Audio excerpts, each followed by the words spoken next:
You said, may God let us not have a kind of situation that we've had in the past that that was quite quincy to most people.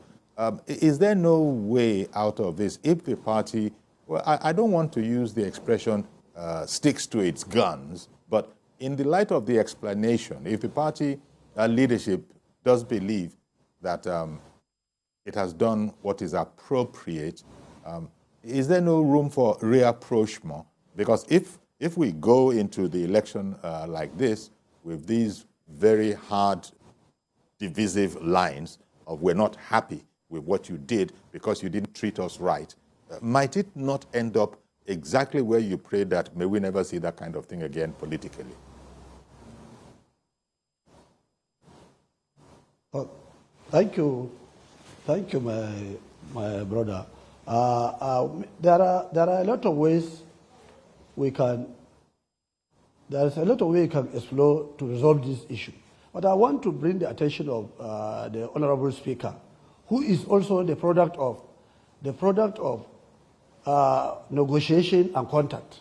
Because if you look at the 9th Assembly, how Baja came off, how Baja became the Speaker of the House, you know that there were very serious contenders, there are very serious negotiation and serious consultation. And in the spirit of stewardship and equity and peer hearing and peer sharing, the Deputy Speaker then, the present Deputy Speaker, conceded to him so that we have a clearer clearer contest in the House. And I want also to him to draw back to 2015 when we run against Dogara. I am sure Baja will recall that I am one of the prompt agitators of Baja Biamena in Yobe and in the Northeast. In the Northeast. And he knows how we struggle. Even for him to become the House leader, it was a very serious problem for us. Because some gangs, some cabal have blocked us that Baja cannot be a House leader. There and then we worked.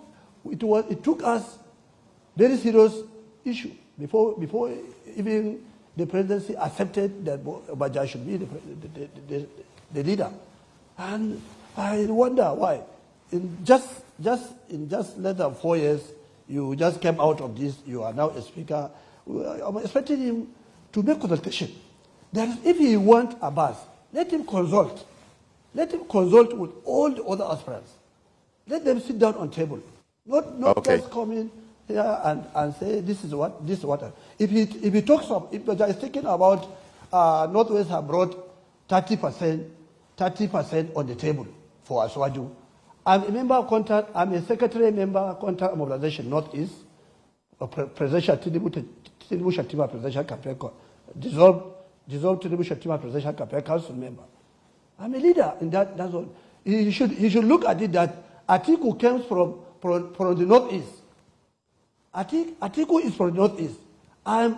We in the Northeast. If you're looking at the percentage, doesn't he know that we contributed a lot from the Northeast for Atiku not to even give us a very wide margin. For us to contain the might of Atiku, who was a vice president and a presidential aspirant for many times in the Northeast. But we stood ground and defended the democracy, defended Tinubu's ideal. And we know Aswaju is a party man. Aswaju is a man of equity. He doesn't want somebody to be oppressed. He doesn't want lopsidedness. He wants free and fair democracy. And he wants to defend democracy at all costs. And I'm sure with the type of president we have, very much sure, I'm very much happy that Aswaju will work into this and will come out with a better solution, inshallah.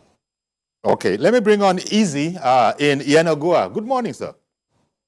Good morning, Uncle Yari. Thank you for calling in. Today's program is really in the front burner. This issue of speakership, Senate President, have lingered for all.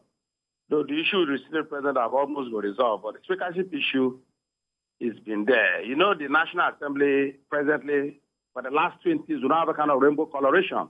You have 7 political parties in the National Assembly, although the party APC has majority. But I want to speak to the conscience of the leaders of this country, the leaders of APC.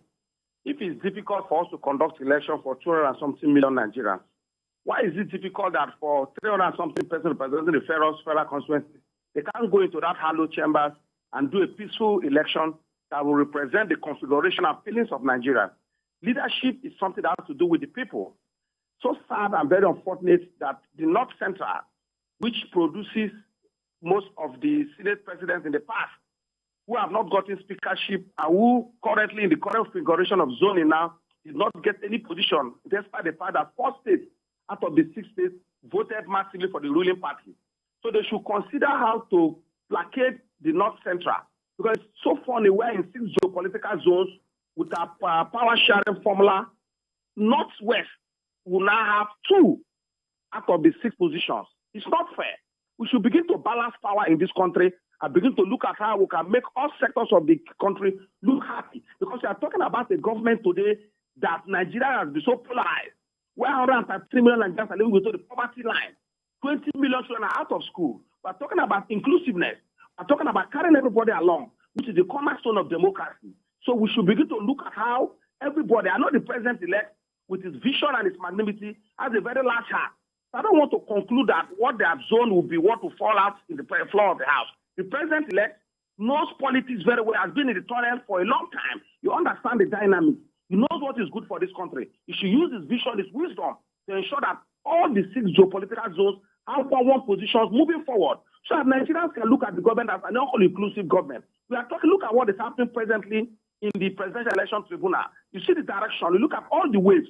We need to be able to be sincere in our leadership. Political leaders should be sincere in their vision. They should be seen to do exactly what they speak. It should be seen in their action.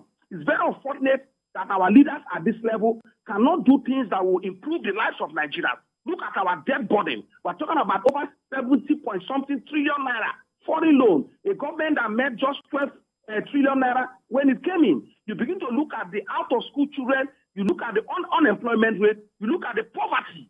Then you begin to know that our leaders need to wake up. They need to think outside the box. It's not just waiting for federal allocation at the end of every month. They go there, sign allocation. They should begin to look at how they can be able to be very pragmatic, very dynamic, and very resourceful, because we need to grow our economy. We need to grow our political system. We need to increase our capacity. Look at the institutions. We have institutional problems moving down the line where we build big individuals and they control small institutions. The institutions are supposed to be greater than the people. So in moving forward, we should be able to talk to the National Assembly. They are men of caliber. They should be able to reason. They should think properly. They should be able to vote those persons that can be able to work. Because I not envy the next administration, because there's a lot. Okay. Well, easy there from Bayelsa State. He's also quite heated on the point of fairness, justice, equity, as you said. But just before we'll shortly have to go on a break, Honorable, but the point that was made earlier by the caller just before Izzy about the National Assembly, the members-elect, the members-elect of the House of Reps should be allowed to, come up with their own leader, as it were. Now, on that point, it'll be interesting to hear what you think. Whereas we know how it is, but surely no party can actually not be interested in how things are going. Indeed, might even want to make suggestions, and I think I use that word advisedly, suggestions as to what might be the best for the party and for the country, even though it is causing this controversy.